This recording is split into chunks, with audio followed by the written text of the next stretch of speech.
Bienvenido y bienvenida al podcast Bolsillo de La Vanguardia, el podcast que te ayuda a manejarte mejor con tu dinero y tus inversiones.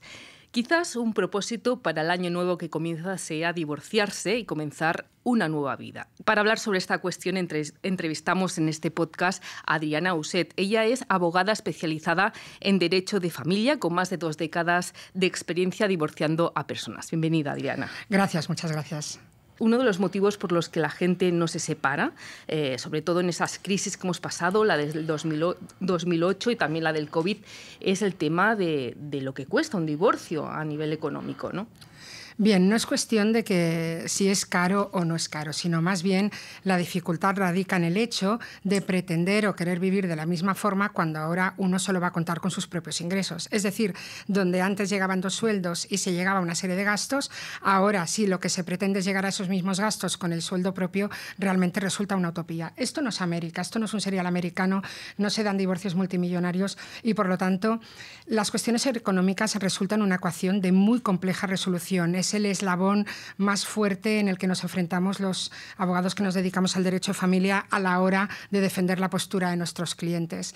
Yo siempre aconsejo que en la medida de lo posible se aproveche esta nueva etapa que se abre para superarse profesionalmente o afrontar nuevos retos profesionales que siempre se hubieran querido hacer, para mejorar, para trabajar más si cabe. Sé que es fácil decirlo, muy difícil hacerlo, pero si tenemos en cuenta que la implementación de la custodia compartida es ya una realidad en nuestro sistema y que uno va a tener más tiempo para sí mismo, porque los hijos van a estar la mitad del tiempo con el otro, en la medida de lo posible, si es posible mejorar o cambiar una situación profesional, adelante. Si no es posible, porque soy consciente de que los sueldos son los que son y que las posibilidades laborales son las que son, si no es posible, pues habrá que cambiar las dinámicas, la rutina, la forma de vida, y si tampoco es posible, uno no se va a poder divorciar. Por lo tanto, es cierto que muchas personas no pueden divorciarse porque económicamente los números no dan.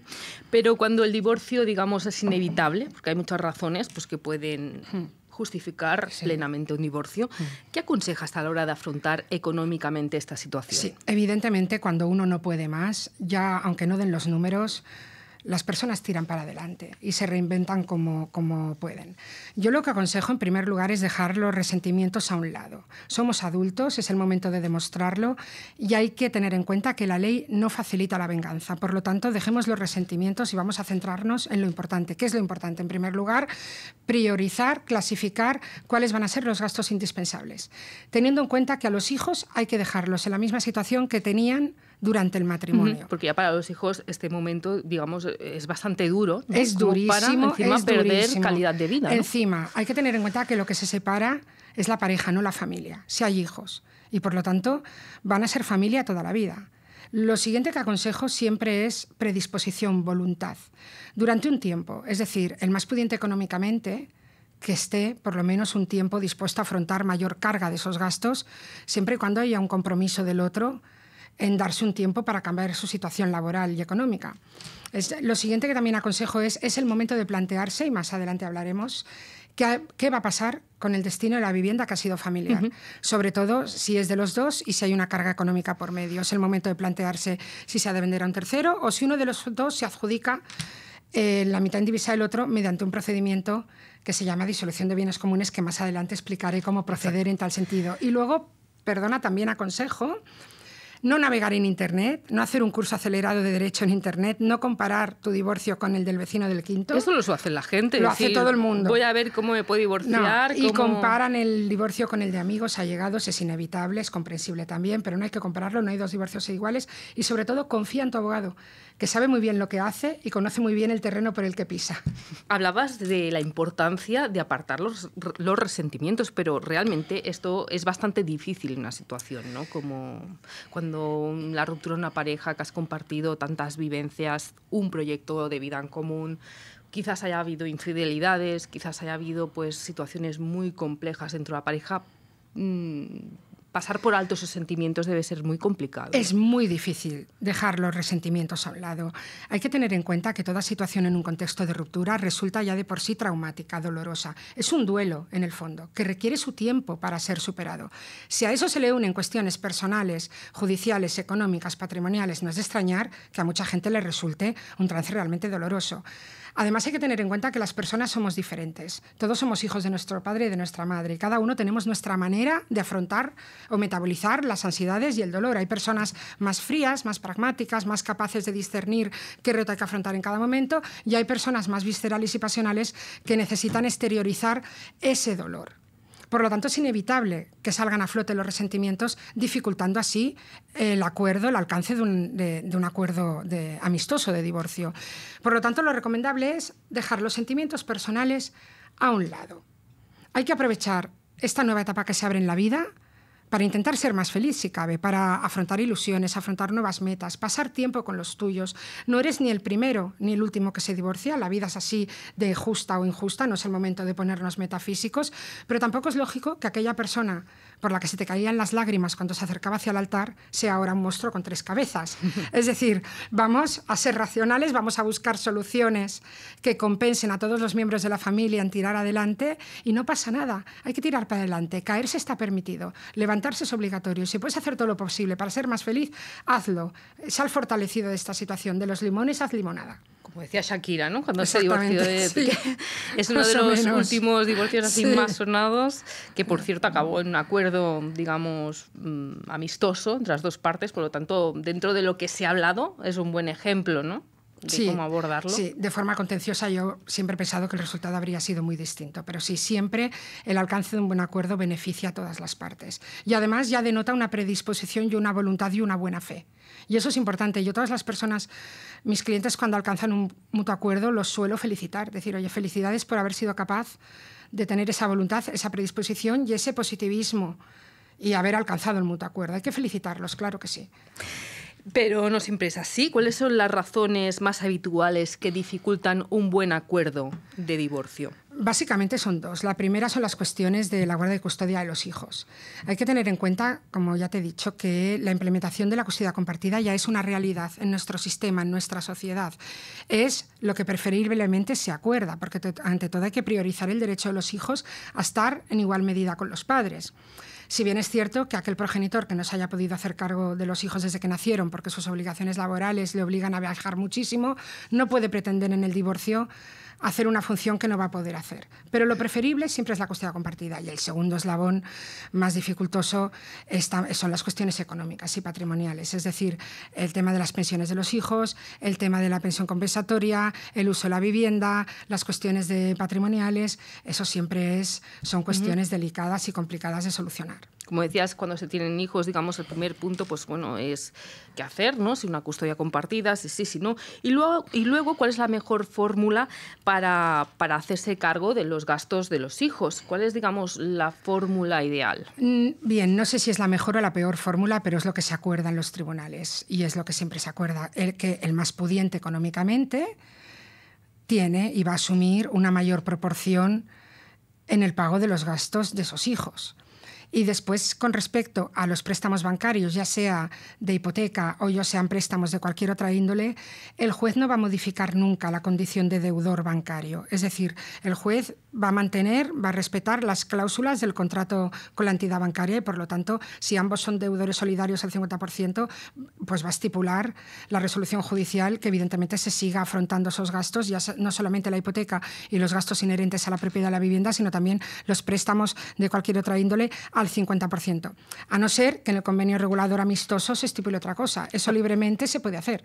Es decir, que una de las dos partes manifieste o se comprometa a asumir el pago íntegro de lo que quede de un préstamo, desde luego va a ser homologado por un juez y va a ser válido y va a ser vinculante. Hay una cuestión que quizás sea, digamos, menor, que es cuánto cuesta el divorcio, el procedimiento de divorciarse. ¿Hay alguna cifra en concreto? No, me pones en un aprieto si tengo que abrir este melón, pero lo voy a abrir. Muy bien, te lo agradezco. Vamos a ver, es imposible determinar una cifra. No hay dos divorcios iguales y no es lo mismo un divorcio que no hay hijos, no hay propiedades, no hay deudas, que puede oscilar entre 600 y 800 euros, y un divorcio donde hay muchas cuestiones patrimoniales, compensaciones económicas, pensiones, pensión compensatoria, disoluciones de bienes comunes, que puede costar varios miles de euros. Vale. Es muy difícil cerrar una cifra o acercarse o decir una cifra aproximada porque no hay dos casos iguales. Y ahora voy a abrir un melón que quizás sea después de los hijos, que evidentemente es la cuestión más difícil de abordar en un divorcio. Luego está el tema de la vivienda familiar. ¿Qué hacer con ella, no? El problema principal es que el que se tiene que ir de la vivienda que ha sido familiar, sí tiene que seguir abonando una hipoteca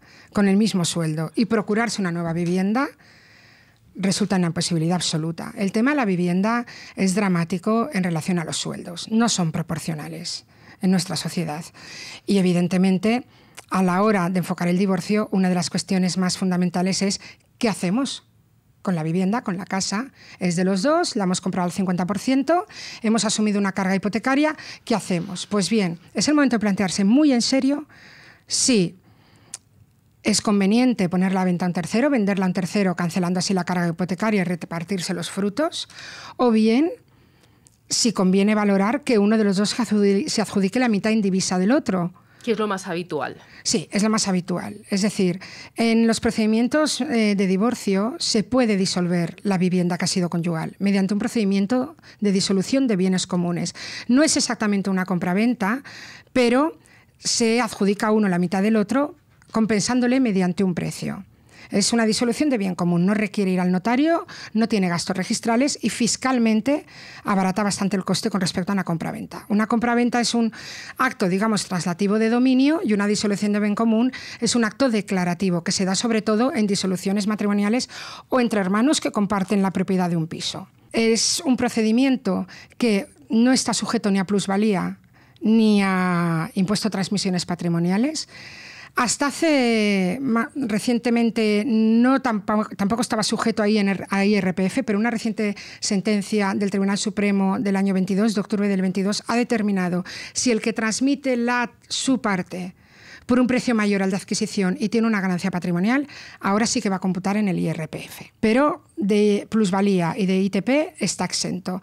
Y es un procedimiento que no solamente libera a uno de la hipoteca, el que sea la de la vivienda, sino que además le permite acceder a otra vivienda. No está exento de problemas, ¿eh? Tampoco, digamos, que sea un camino de rosas, ¿no?, esta figura. Exactamente, porque sobre todo lo que más nos encontramos, sobre todo en Cataluña, que el régimen mayoritario en el que las personas contraen matrimonio es el de separación de bienes. Lo que más nos encontramos es que a la hora de disolver la vivienda y estipular el precio, que el precio se estipula teniendo en cuenta el valor de referencia catastral, a lo mejor uno de los dos es el que ha pagado la entrada en su día de la vivienda, o uno de los dos ha pagado las reformas, o uno de los dos ha pagado la carga hipotecaria durante el matrimonio. Bien, a la hora de disolver, a lo mejor nos encontramos que pretende ser restituido de esas cantidades. ¿Y qué sucede? ¿Puede o no puede? No. En el régimen de separación resulta prácticamente de separación de bienes, resulta de una imposibilidad absoluta, sobre todo en Cataluña, porque esas cantidades, según el Código Civil de Cataluña, se presumen donadas. Es decir, se presume que el que las estaba aportando de más estaba haciendo una donación. Claro, tú imagínate que uno paga íntegramente la hipoteca, pero el otro paga el colegio de los niños, paga el supermercado. No vamos a la hora del divorcio a estar pasando cuentas que ha pagado cada uno para pedir devoluciones. Por lo tanto, esa cantidad se presume en Cataluña donada. O sea, que lo que has dado enamorado, eso ya lo pierdes. Exactamente, a no ser, y básicamente es lo que exige la jurisprudencia, que exista un contrato de préstamo realizado en su día fehaciente que reconozca que lo que hay ahí es un préstamo. Luego está el tema de los préstamos, que ya nos has avanzado, que se tendrán que pagar al 50% si los dos son titulares, a no ser que se acuerde otra cosa diferente. Por ejemplo, tú te quedas el préstamo del coche y yo me quedo el préstamo que cogimos para acabar de reformar esa vivienda, ¿no? Exactamente. Ejemplo, ¿no? La resolución judicial va a mantener la situación de deudor de ambos. Y si ambos son deudores al 50% solidarios, tanto de la hipoteca como del préstamo del coche, la resolución judicial va a acordar que se sigan pagando al 50%. Otra cosa es que el convenio regulador de divorcio amistoso acuerde otra cosa. Yo siempre en estos casos recomiendo que haya siempre buena fe y que se sea transparente y que se sea realmente, que haya voluntad a la hora de decir, bueno, realmente si yo con esto me compré un vehículo y lo estoy usando yo, la voy a descargar de ese préstamo, lo voy a asumir yo. O si el piso no es mío, voy a hacer lo posible, no es del otro, voy a hacer lo posible por con la entidad bancaria cancelar esta hipoteca y suscribir otra, pero hay que sacarlo del medio. Siempre hay que demostrar buena fe y no utilizar ese error realizado en su día como modo de venganza a la hora del divorcio. Luego otra pregunta, aquellas parejas que comparten la cuenta bancaria, porque las hay, o sea, hay gente que, como abordamos en el episodio del podcast que se titula, si no lo habéis visto, os recomiendo, perdona, no lo habéis escuchado, os recomiendo que lo hagáis, 5 errores que matan el amor, en el que el psicólogo Antoni Bolinches, un gran experto en la cuestión, nos explicaba cómo repartir los gastos dentro de la pareja. Pues bien, hay parejas que deciden pues no tener cuentas por separado, sino tener una cuenta común. Y ahí, ¿ese dinero cómo se reparte? Siempre al 50%, y hasta aquí puedo leer. Porque si sigo, puedo dar ideas poco convenientes o puedo abrir un melón complicado. 50%, y si podemos lo dejamos aquí. Ya sea, da igual que uno cobre 2.000 que da otro igual. 1.500. El dinero en cuentas comunes es de los dos. Vamos a dejarlo ahí. Muy bien. Sí. ¿Qué criterios se siguen para determinar la pensión alimenticia y la pensión compensatoria? ¿Quién las va a costear? Bien, las pensiones de los hijos se acuerdan siempre en proporción a los gastos de los hijos y a los ingresos de los padres. La pensión compensatoria se puede otorgar al cónyuge que se haya dedicado más a la casa y a los hijos y que haya incluso renunciado a una proyección y a una perspectiva profesional. ¿Qué pasa? A la hora de un divorcio es el que queda en desequilibrio económico. Por lo tanto, la pensión compensatoria se puede acordar de forma vitalicia si, por ejemplo, en el caso de la esposa tiene ya una edad avanzada, o se puede acordar limitándola en años si a lo mejor la esposa es más joven, tiene una cierta formación y aún tiene edad de acceder a ese mercado laboral. Después nos encontramos con el posible otorgamiento o no del uso de la vivienda que ha sido familiar, que también, si se postula por parte del más desfavorecido económicamente, puede también otorgársele el uso de esa vivienda, que también es un tema complicado del que se podría alargar esta conversación. Y también nos encontramos recientemente con que se están ya otorgando compensaciones económicas, sobre todo a las esposas que se han dedicado al trabajo al hogar, y para la casa y para los hijos. A pesar de que hayan tenido un trabajo. Vamos a especificar. Estas compensaciones económicas en razón del trabajo al hogar son ya una realidad. Recientemente una sentencia del Tribunal Supremo la ha reconocido para una esposa que incluso había trabajado unos años fuera del matrimonio, pero que básicamente había trabajado para el hogar, y la ha reconocido una indemnización de 50.000 euros. Estamos hablando del régimen de separación de bienes. En el de gananciales funciona de otra manera, pero en el régimen de separación de bienes se está empezando a dar, e incluso el Tribunal Supremo ha ido rebajando las exigencias e incluso la está dando a las mujeres que han trabajado para la empresa familiar con o sin remuneración insuficiente, o para la esposa que incluso ha trabajado unos años fuera de la casa pero que básicamente se dedica al hogar. Cataluña lo regula de una manera más digamos, exigente desde el punto de vista de que únicamente reconoce esas compensaciones económicas si la mujer se ha dedicado únicamente en exclusiva al hogar y a los hijos, y gracias a esa dedicación el otro ha podido dedicarse lo suficientemente a su trabajo y ha podido adquirir patrimonio o inmuebles a título privativo. A título privativo ha hecho ganancias gracias a que se ha podido dedicar muchísimo al trabajo porque el otro se ha quedado en el hogar. En este caso, Cataluña puede reconocer una compensación económica de un 10 a un 25% del valor de esos bienes. Que sería para, digamos, el cónyuge que ha estado trabajando dentro del hogar. Pero si ha trabajado ya fuera, es otro cantar. Estamos hablando en Cataluña. Pero en el resto en el Código Civil Común se están flexibilizando cada vez más, porque evidentemente es una manera de romper con la rigidez del régimen de separación de bienes. Es una manera de romper con lo mío mío y lo tuyo es tuyo. Bueno, pero si yo no tengo nada, ¿cómo me quedo una vez divorciados? Por tanto, son ya una realidad esas compensaciones económicas que no tienen nada que ver con la pensión compensatoria. Seguramente mucha gente que nos está viendo pues diga, mira, mi caso es pues, que yo, por ejemplo, gano más o gano menos que mi pareja, ¿no? Entonces me gustaría divorciarme.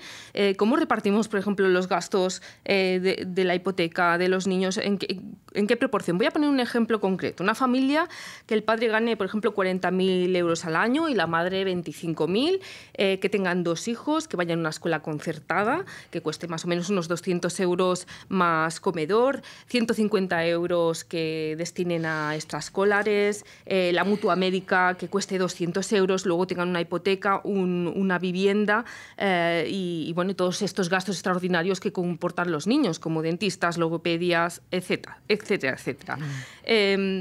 ¿Cómo se repartirían en este caso los gastos? Como he dicho, no hay dos casos iguales. Es una pregunta difícil porque evidentemente cada familia es un mundo y con los ingresos que has determinado a lo mejor no hay el mismo resultado para una familia u otra. Porque, por ejemplo, si una tiene deudas o una tiene cualquier otro gasto de cualquier índole, desde luego el resultado va a ser diferente. Pero voy a intentar concretar. Con los ingresos que me has destacado de 40.000 euros él, 25.000 ella, 2 hijos, digamos que van a un concertado, que tienen mutua médica, un par de extraescolares. Bien, pues estaríamos hablando, si se acuerda la guarda y custodia a favor de la madre, podríamos hablar de una pensión de alimentos a favor de cada hijo de 400 euros para cada uno, para los gastos ordinarios. Y luego los gastos extraordinarios se determinaría que el padre pagara un 60 o un 70% de los mismos y la madre un 40-30. Si se determinara la custodia compartida entre ambos progenitores, estaríamos hablando de que el padre asumiría un 70-60% de esos gastos y la madre un 30 o un 40% de los gastos de los hijos. Por lo tanto, un punto importante, aunque haya custodia compartida, no quiere decir que también sean compartidos a partes iguales todos los gastos. No. Cuando hay una custodia compartida, los gastos no son siempre al 50%, ni mucho menos. Muchas personas se piensan que sí. Mira, quiero la compartida porque le han dicho que van a pagar los gastos al 50%. No, no es cierto. Se distribuyen en proporción a los ingresos de los padres y siempre se acuerda un porcentaje. Y tampoco excluye la custodia compartida que se otorgue pensiones para los hijos a un progenitor. Es posible también. De hecho, hay resoluciones que lo dictaminan así. Todo cambia bastante en función de la comunidad autónoma en la que vivamos y si esa comunidad tiene un régimen por defecto de gananciales o un régimen por defecto de separación de bienes. Exactamente en qué consiste, ¿no?, cada uno de estos regímenes. Bien, el régimen de separación de bienes consiste en que cada uno de los cónyuges son propietarios y titulares de sus bienes adquiridos antes y después y durante el matrimonio. Los administran a su manera y cuando se liquida la sociedad ganancial, el matrimonio, ambos seguirán ostentando la titularidad de dichos bienes. El régimen ganancial no, el régimen ganancial, que es muy poco frecuente en Cataluña, casi nada. Tengo que decir que me encuentro muy pocos divorcios que vengan casados en régimen de gananciales, pero el régimen ganancial significa que los bienes adquiridos durante el matrimonio se hacen comunes y por lo tanto a la hora de disolverlo se van a distribuir al 50% entre los dos. Después está un régimen que es muy poco común, que es el de participación, pero no se da apenas, que es una mezcla entre los dos anteriores. Y ahora me surge una duda, lo que comentabas, ¿no? El caso del matrimonio en el que ella se ha dedicado a las tareas del hogar y él ha trabajado y, digamos, ha engrosado su patrimonio gracias pues, al éxito profesional que ha tenido.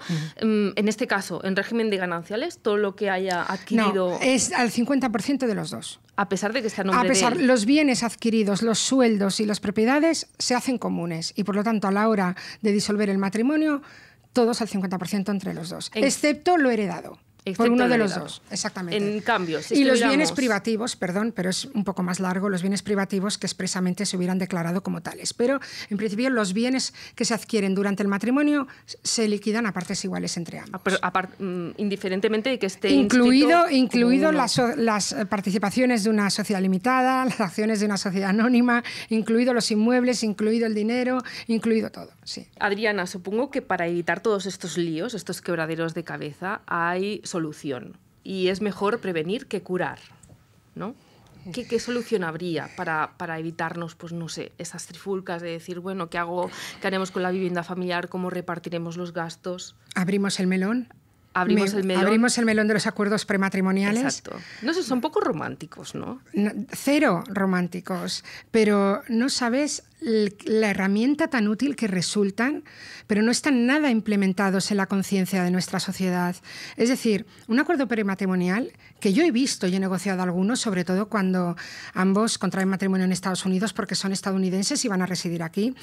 He visto acuerdos prematrimoniales de 100 páginas. Es que un acuerdo prematrimonial es una manera muy sana de afrontar una posible ruptura de ese matrimonio, porque un acuerdo prematrimonial no solamente puede regular desde cuestiones de de los hijos, sino regular las finanzas del matrimonio, las cargas, cómo se van a asumir, las posibles futuras deudas, quién las va a asumir, quién va a ostentar la titularidad de tal o de tal inmueble, cómo va a funcionar la empresa de uno de los dos. Se puede proteger la herencia de los hijos habidos de otro matrimonio. Es una manera muy sana y muy útil a la hora de afrontar la posible ruptura. Porque al fin y al cabo, un divorcio no deja de ser una opción más dentro de la libertad del individuo. Y es una realidad. Es decir, puede ocurrir. Pero es cierto que en Europa no están nada implementados en la conciencia social. En Europa nos limitamos básicamente a hacer capitulaciones matrimoniales sobre si contraemos matrimonio en régimen de gananciales o de separación de bienes. Pero de ahí a hacer un contrato denso, extenso, regulándolo todo, no se dan. No están prohibidos, en la mayoría de países europeos no lo están, en España, en Francia, en Alemania, en Reino Unido, no están prohibidos porque ante todo se respeta el derecho contractual de los cónyuges. En Italia sí que están prohibidos, pero en la mayoría de países no. Se suelen respetar las cláusulas siempre y cuando no contradigan la ley, las buenas costumbres, el orden público o no sean contradictorios a los intereses de los hijos. Pero no se dan. Las personas no están acostumbradas a sentarse antes de la celebración del matrimonio a discutir las cuestiones financieras en caso de divorcio. Resulta muy poco romántico, pero como una vez leí, cuando hay familia no se piensa en lo jurídico. Y cuando se piensa en lo jurídico ya no hay familia, que es lo mismo que decir que uno solo se acuerda de Santa Bárbara cuando truena. Bueno, hablando contigo telefónicamente, claro, cuando acordamos hacer esta entrevista, Adriana, me acuerdo que me dijiste, bueno, es que la gente prepara la herencia cuando se muere, pero no prepara cuando se muere el amor. Eso digo yo. Yo soy consciente que implementar en la conciencia social la práctica de firmar acuerdos prematrimoniales es difícil y requiere mucho tiempo. Y una labor didáctica importante. Pero al igual que se regulan las herencias y la sucesión testamentaria, porque todos entendemos que nos tenemos que morir, ¿por qué no se va a regular la posible ruptura de un matrimonio teniendo en cuenta que, como ya he dicho, el divorcio es una opción más dentro de la libertad del individuo? Bueno, y es una opción además que ocurre con bastante frecuencia, porque como decíamos al principio del podcast, 85.000 personas, parejas, se divorciaron en el año 2022, el último año que tenemos datos completos.